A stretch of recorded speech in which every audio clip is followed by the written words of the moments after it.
Hey y'all, today I'll be showing how you can make this Valentine's themed snow globe. I'll have all the materials linked below with my discount codes along with the free template.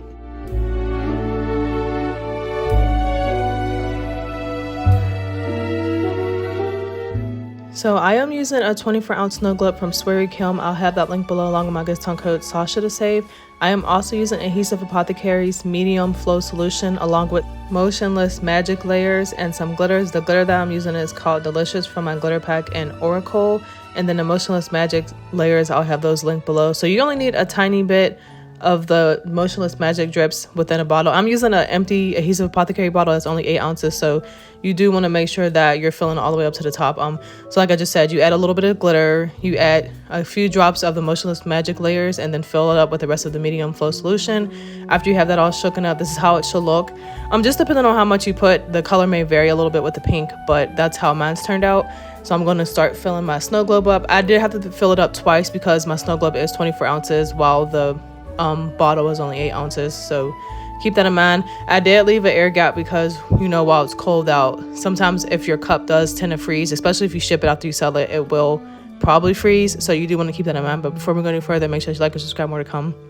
So after you have that filled up, you want to go ahead and plug the hole up. You should have some sort of plug, and then I'm going to start with the vinyl. For this, you're going to need red, blue, and black vinyl. The blue vinyl I'm cutting up into strips. If you have a Cricut machine, you can do that if you have like the template for it, but I just cut mine up this way. And then you're going to need one strip of red also. So what I'm doing is I want to make like a notebook theme tumbler.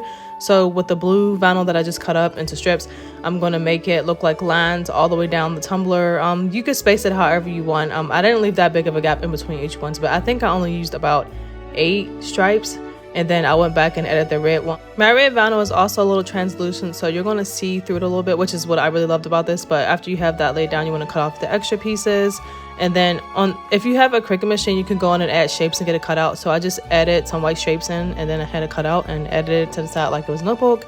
So this is a free template I made, and it will be available on my website. It just says PS I love you.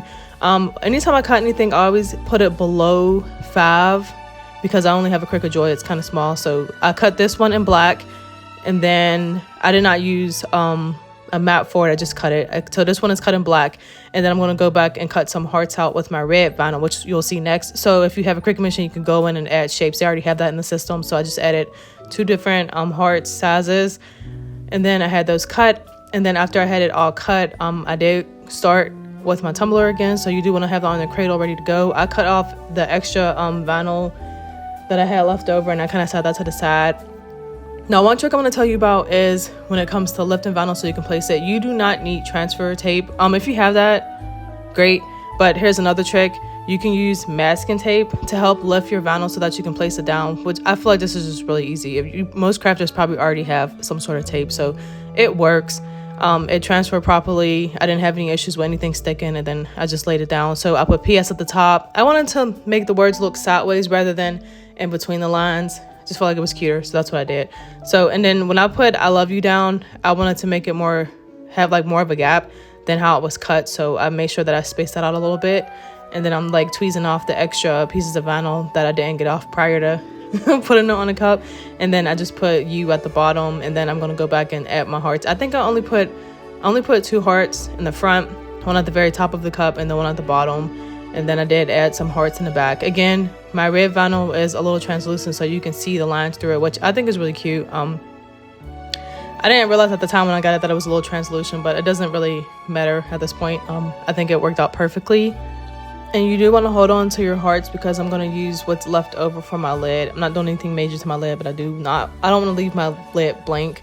So I'm going to go ahead and use my extra hearts for that. So this is how this turned out once it was done. So with my lid, I'm just adding the rest of the hearts on, and then I'm going to go back with the 2 glitters I use, Oracle and Delicious, and I'm going to mix that in with a little bit of epoxy and then put it over the coat of the lid. But this is how the entire thing turned out. I think it's really cute and it's really simple. It's really easy to do. It definitely gives a spin on the notebook themed tumblers, but I feel like this really fits Valentine's Day. I hope everyone really loved this tutorial. Go check out my website because I'll have the free template there along with other 3D tutorials if you want to learn how to sculpt. I hope everyone tries this out, and thank you for watching.